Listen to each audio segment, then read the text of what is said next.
নির্বাচনী ম্যানিফেস্টো যেটা ছিল, ইশতেহারে ছিল যে আমরা যারা শারীরিক প্রতিবন্ধী, যারা বয়স্ক অর্থাৎ 65+ সিনিয়র সিটিজেন, আর হচ্ছে স্টুডেন্ট যারা, তাদের জন্য দূরপাল্লার যে আমাদের ট্রেন আছে ইন্টারসিটি এবং আমাদের মেট্রো রেল, সেখানে আমরা 25% ভাড়া ডিসকাউন্ট করব। যেহেতু ঈদের অল্প দিন বাকি, আমরা ঈদের আগেই চেষ্টা করছি, কিন্তু সম্ভব হওয়ার সম্ভাবনা একটু কম, কিন্তু আগামী কুরবানির ঈদের আগে নিশ্চয়ই এটা নিশ্চিত হবে এবং এইটা কার্যকর হবে। 25% ভাড়া ডিসকাউন্টে মেট্রো রেলে চলতে পারবে ছাত্ররা, আর চলতে পারবে হচ্ছে ইন্টারসিটি ট্রেন। পরিচয়পত্র পরিদর্শন করতে হবে এবং আইডি কার্ড যেটা আছে সেটা দিয়েই তো আপনি রেলে টিকিট কাটেন এখন, তো সেটা দেখালেই 65+ নাগরিকরা এই সুবিধাটা পাবে। আর যারা একটু ডিসেবল আছেন তাদেরও তো ওই মন্ত্রণালয় থেকে কার্ড দেওয়া আছে, যারা ডিসেবল পিপল, তারা ওই কার্ড দেখে এই সুবিধাটা পাবে। অনলাইনে ওখানে অপশন থাকবে, আপনি আইডি কার্ড দেখালে 65+ হলেই আপনি ওই 25% ডিসকাউন্ট পেয়ে যাবেন। স্টুডেন্ট আইডি কার্ড শো করতে হবে, এবং যারা ডিসেবল পিপল আছেন তাদের ক্ষেত্রেও যেটা হবে, তাদেরও একটা কার্ড আছে, হ্যাঁ, মন্ত্রণালয় থেকে দেওয়া আছে, তো সংস্থাপন থেকে, সেখান থেকে।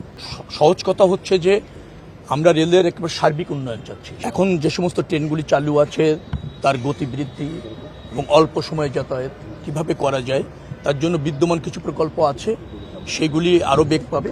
বাস্তবায়ন করবার ক্ষেত্রে নতুন কিছু প্রকল্প গ্রহণ করা হচ্ছে, যার ফলে রেলের বিদ্যমান যে অবস্থা আপনারা দেখছেন, যে সেবা এবং যে সার্ভিসটা এখানে আছে, সেটা আরও শক্তিশালী হবে, জনবান্ধব হবে এবং ধরেন মানসম্মত হবে। স্পেশালকে আমরা সর্বোচ্চ চেষ্টা করছি 85 থেকে 86টা লোকোমোটিভ ইউজ করতে পারি কিনা ইঞ্জিন, সেটা যদি আমরা পারতে সক্ষম হই, আমার মনে হয় শিডিউল মেনটেন করা সম্ভব হবে। যে জাতীয় অতিরিক্ত আছে সেটাও আমরা বহন করতে সক্ষম হব বিধায় মনে করছি কোনো শিডিউল বিপর্যয় হওয়ার সুযোগ থাকবে না। আমরা এটা নিয়ে গত প্রায় ধরেন 10 দিন ধরে কাজ করছি বলতে গেলে। সমস্ত মন্ত্রণালয়গুলি যার এখানে যারা যুক্ত আছেন এবং যারা মাঠে কাজ করবেন, তারপর মোবাইল টিম, নৌ পুলিশ, হাইওয়ে পুলিশ, সেনাবাহিনীও কাজ করবেন, রাস্তার উপর যাতে যত্রতত্র অবস্টাকেল তৈরি না হয়, মানে বাজার ঘাটগুলি অন্তত লেনগুলিকে মানে কাজে লাগানো যায়, দখল যাতে না থেকে থাকে অস্থায়ীভাবে, যেমন বাজার বসে যায় ঈদের সময়, সেইগুলি সেটা থাকবে না, যত্রতত্র পার্কিং থাকবে না, ভাড়াকেও বেশি নেওয়ার কোনো সুযোগই নেই।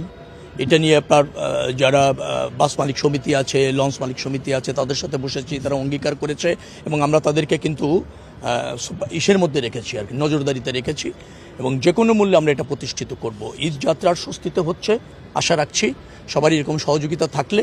একটা প্রতিবন্ধকতা হচ্ছে যে 2 দিনের মধ্যে প্রায় 1.5 কোটি লোকের মতো ঢাকা শহর ছাড়ে। পৃথিবীতে এইরকমের আপনার ঢাকা শহর ছাড়ার নজির আর কোনো সময় নাই। এই